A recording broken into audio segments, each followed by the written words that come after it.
অখিল গগৈ চাহাবৰ যিটো আন্তৰিকতা, যিটো সহমৰ্মিতা, সেইটোৱে মোৰ মনটোক বিগলিত কৰিছে।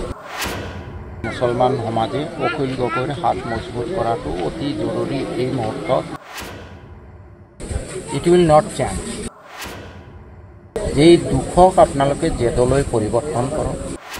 বৰ্তমান যি অমানৱীয় উচ্ছেদ চলি আছে, মই ভাবোঁ যে সকলোৰে অন্তৰত সাংঘাতিক আঘাত লাগি আছে, দুখ লাগি আছে।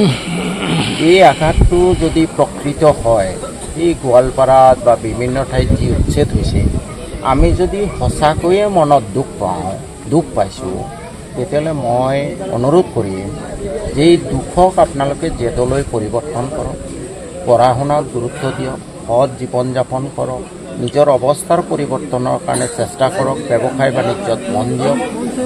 এইকেইটা আৰু ৰাজনীতিটো বাদ দিয়াই ভাল, ইলেকশ্যনৰ এমাহ আগতে কৰক। আৰু এনেই যদি আচলতে আপোনালোকৰ দুখ লগা নাই, শ্ব'বাজি কৰিবলৈ দুটা ফাটা লেকচাৰ মাৰক, মিডিয়াত কওক।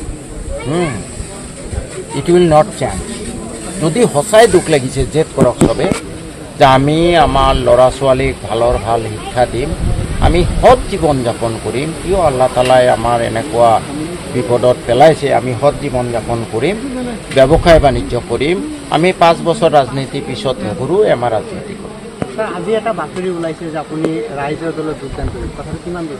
চাওক, তেনেকুৱা এতিয়ালৈ কোনো স্থিৰ সিদ্ধান্ত হোৱা নাই, কিন্তু কংগ্ৰেছ দলক তেওঁলোকৰ লগত যি মত বিৰোধ মোৰ হৈছিলে, মই তেওঁলোকক 5টামান চৰ্ত দিছিলোঁ যে চৰ্ত ঠিক নহয়, যে এইখিনি কাম কংগ্ৰেছ দলে পাৱাৰত আহিলে কৰিব নেকি, বা মই কংগ্ৰেছ দলৰ বিধায়ক হৈ থাকিলে কৰিবলৈ সুযোগ পাম নে, বা আপোনালোকে কৰিব দিবনে। তেওঁলোকে আজি প্ৰায় 4টা বছৰ তেওঁলোকে কোনো ধৰণৰ হয়বোধক উত্তৰ দিয়া নাই, বৰঞ্চ বিৰোধী দলপতি দেৱব্ৰত শইকীয়া, ৰকিবুল হুছেইনে দুটাকে হাইকোৰ্টত মোৰ বিৰুদ্ধে কেছ চলাই আছে। অথচ আমাৰ সমলেক্ষদেৱ পুৰুষাৰ্থ বসন্ত দাস, শশী দাস, তেওঁলোকে অপেনলি বিজেপি কৰি আছে, তেওঁলোকৰ বিৰুদ্ধে কোনো ধৰণৰ ব্যৱস্থা লোৱা নাই।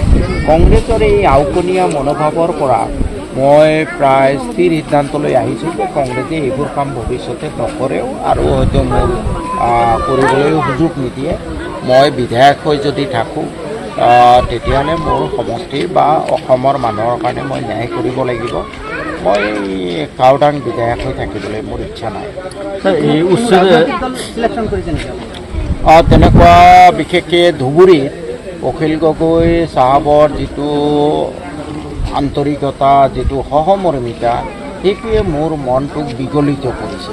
আৰু মই ভাবোঁ যে মই বুলি নহয়, গোটেই মুছলমান সমাজে অখিল গগৈৰ হাত মজবুত কৰাটো অতি জৰুৰী এই মুহূৰ্তত। আমি মুছলমান দল কৰি চালোঁ, মুছলমান নেতাৰ আণ্ডাৰত চালোঁ, আমাৰ বিশেষ পৰিৱৰ্তন নহ'ল। আমি যদি কোনোবা ধৰ্ম নিৰপেক্ষ মানৱীয় গুণ বিশিষ্ট অনামুছলিমৰ নেতৃত্বত আগবাঢ়ি যোৱাটোৱে বোধহয় এতিয়া সময়ৰ আহ্বান। সেইকাৰণে মই ভাবোঁ সকলো মুছলমানে অখিল গগৈৰ হাত মজবুত কৰিব লাগে।